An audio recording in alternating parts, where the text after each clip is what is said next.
Hello students, बी scholar या educational चॅनलमध्ये तुम्हा सर्वांचं स्वागत आहे. पूर्व उच्च प्राथमिक शिष्यवृत्ती परीक्षा इयत्ता 5वी साठी फेब्रुवारी 2017ची क्वेश्चन पेपर आज आपल्याला सोडवायची आहे. मागील व्हिडिओमध्ये आपण प्रश्नपत्रिका पहिली म्हणजे पेपर पहिला भाषा व गणित याचा सोडवला होता. आज आपण पेपर दुसरा तृतीय भाषा म्हणजेच इंग्रजी व बुद्धिमत्ता चाचणी या विषयाचा पेपर आपण आज सोडवणार आहोत. चला तर मग सोडवूया. विभाग 1 तृतीय भाषा म्हणजेच इंग्रजी. Read the passage carefully and answer the following questions. Passage वाचून घ्या.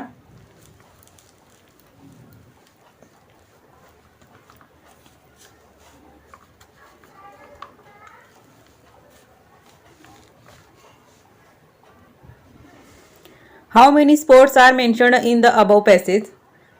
किती स्पोर्ट्सचा इथं उल्लेख केलेला आहे तर 5 स्पोर्ट्स मेन्शन केलेले आहेत. Kho kho, cricket, athletics, football आणि swimming. Find the opposite word of lost. लॉस्टचा अपोजिट वर्ड आहे ओन. फ्रेंड फ्रेंडशिप, तसं चॅम्पियनशिपचं काय येणार आहे champion. Option 4. Read the following sentences. Choose one correct option which has proper position of comma. यामधील correct option आहे option B. 2. If you go deep down in the ocean, there is no sunlight. Next, choose the correct comparison. As slow as snail. Choose the correct punctuation mark for the given sentence. It's a 5 o'clock. या ठिकाणी apostrophe punctuation mark येईल. Choose the correct alternative. The hut was dash dash the sea. The hut was near the sea. Read the following motto regarding tree plantation program. Select the correct alternative to complete it. Each one plant one. म्हणजे एक माणूस एक झाड असं. Solve the following puzzle. Puzzle सोडवायचे. आडव्या आणि उभ्या रेषेमध्ये इथे एकच वर्ड आला पाहिजे, तो म्हणजे ओ येईल. कारण उल्फ आणि फोक हे दोन अर्थपूर्ण शब्द तयार होतात. म्हणजेच काय येईल option 4. Find the hidden letter in the given picture. तर यामध्ये एच हे लेटर हाईड झालेलं आहे. Choose the correct living place for pig. Sty. Select the correct rhyming word for the given object. Given object आहे sun. सनचा rhyming word fun. Choose the mismatched pair of the following. इथं singular and plural form दिलेला आहे. Man men, deer deer. लिफ्टचं काय lifts येणार नाही. ऑक्सचा ऑक्सेन बरोबर आहे. म्हणजे मिसमॅच्ड पेअर कोणती असणार आहे लिफ्ट्स येणार आहे, कारण याची करेक्ट पेअर लिव्ज असणार आहे. Select the correct option for seeking permission. I am going for a picnic हे नाही. Can I go for a picnic. हां, ही करेक्ट ऑप्शन आहे आपलं परमिशन घेण्याचं. Find the odd word. Cabbage, radish, brinjal and ostrich. तर cabbage, radish आणि brinjal हे व्हेजिटेबल्स आहेत. तर ऑस्ट्रिच हा बर्ड आहे, त्यामुळे odd man out ostrich. Fill in the blank using the correct article. Neha सॉ elephant in a zoo.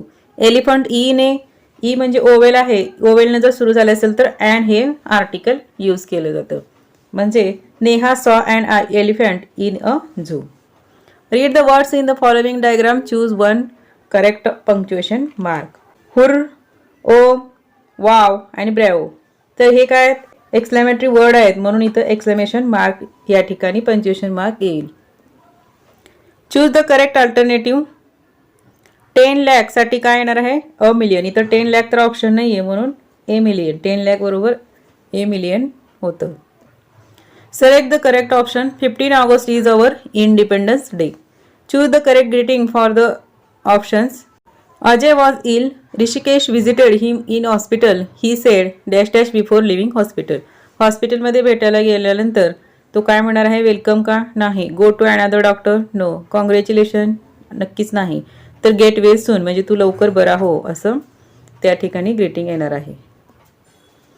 By arranging the given words in alphabetical order, which word will be in the middle position?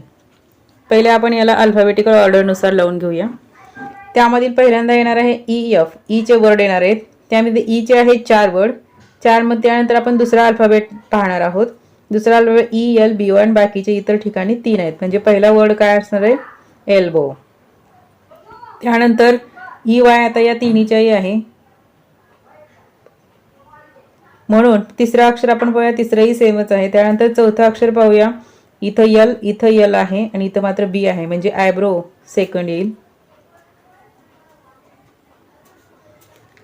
त्यानंतर आयलिड आणि आयलॅश मध्ये ये अगोदर असणार आहे, म्हणून आयलॅश घेऊया तिसरा वर्ड. 3 पर्यंत काढलं तरी चालेल, कारण 5 वर्ड आहेत. 5 मधले मधला तिसराच वर्ड येणार आहे, म्हणून आयलॅश हे आपलं उत्तर बरोबर आहे. त्यानंतर फोर्थ जर आपण घेतलं तर 4th नंबरला आयलिड येणार आहे आणि 5thला फोरहेड येणार आहे. तर अशा प्रकारे आपला आन्सर आहे मिडल पोझिशन आयलॅशची असणार आहे. Select the correct option. The girl has a dash dash in the given picture. Stomach ache, head ache, cough and cold fever. तर डोक्याला हात लावल्यामुळे हेड एकी असणार आहे. The sun rises in the east. Swallow the riddle. I use a plough. I grow crops. Who I am? तर farmer. Choose the correct contracted from the underline words. I will not come with you. तर will not चं काय येणार आहे? won't.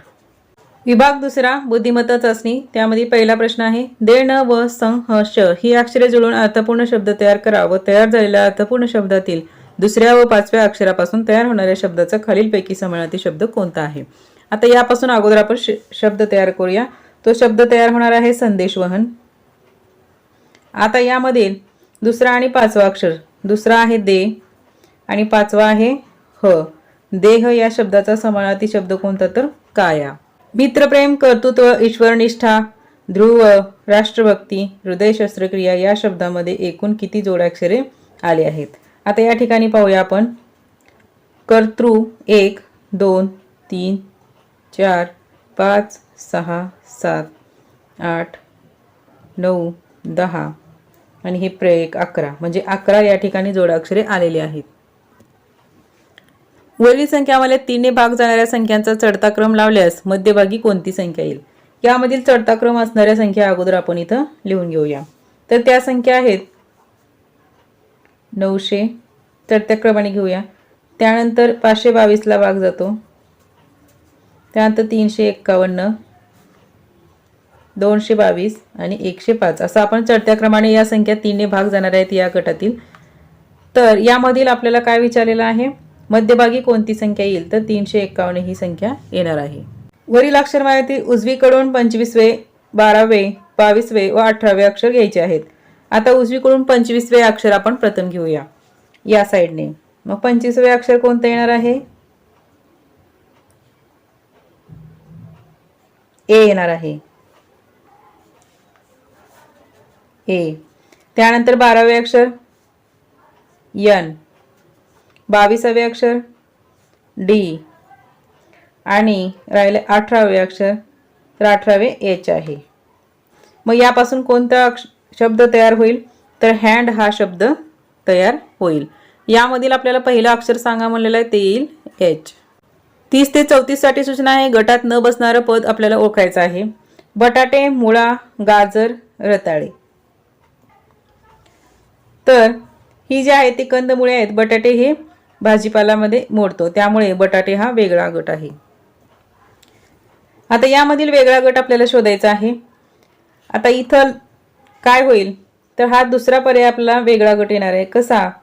तर या ठिकाणी असं लॉजिक आहे, 3 चा घन अधिक 4 चा घन बरोबर किती होणार आहे? 27 अधिक 64. तर यांची बेरीज केल्यानंतर 91 येते.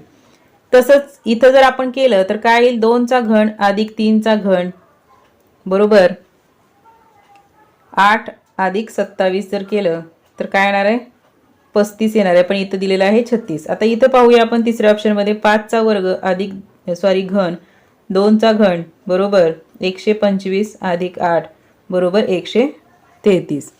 त्यानंतर इथं 4 चा घन अधिक 5 चा घन म्हणजे ह्या दोघांच्या बाजूचा घन यांची बेरीज मध्ये सेंटरला लिहिलेली आहे. 4चा घन आहे 64 अधिक 5चा घन आहे 125 बरोबर 189. मग ऑड मॅन आउट आपला हा झाला गटात न बसणारा पद. त्यानंतर पहा पुढे 4/10, 10/32, 8/22 आणि 6/16. आता या ठिकाणी असं लॉजिक वापरलेलं आहे की 4ची तिप्पट, 4ची तिप्पट काय होते 12, 12 वजा 2 काय केलेलं आहे त्याचं छेद केलेला आहे. आता या 10ची तिप्पट 30, इथं 30 वजा 2 करण्याच्या ऐवजी अधिक 2 केलेला आहे, म्हणून हा ऑप्शन काय आहे वेगळा आहे. आता खाली पाहूया आपण 8×3 = 24, 24 वजा 2 बरोबर 22 आलेला आहे. त्यानंतर 6ची तिप्पट 18, 18 वजा 2 16 म्हणजे हे वेगळं पद आपलं असणार आहे. विधू, अर्क, भानू, मित्र. यामध्ये अर्क, भानू आणि मित्र यांचा एकच अर्थ आहे, तो म्हणजे सूर्य, म्हणजे सूर्याचे समानार्थी शब्द आहेत आणि विधू म्हणजे आहे चंद्र, त्यामुळे वेगळा पद विधू. आता खालील आकृतीमध्ये वेगळी आकृती आहे पर्याय क्रमांक 4ची. खालील संख्या मालिकेत प्रश्नचिन्हाच्या जागी येणारा पर्याय निवडायचा आहे. आता या ठिकाणी प्रश्नचिन्ह आलेलं आहे, तर यामध्ये काय क्रमवार संख्या घेतलेली आहे किंवा काय लॉजिक वापरलेलं आहे ते आपण पाहूया.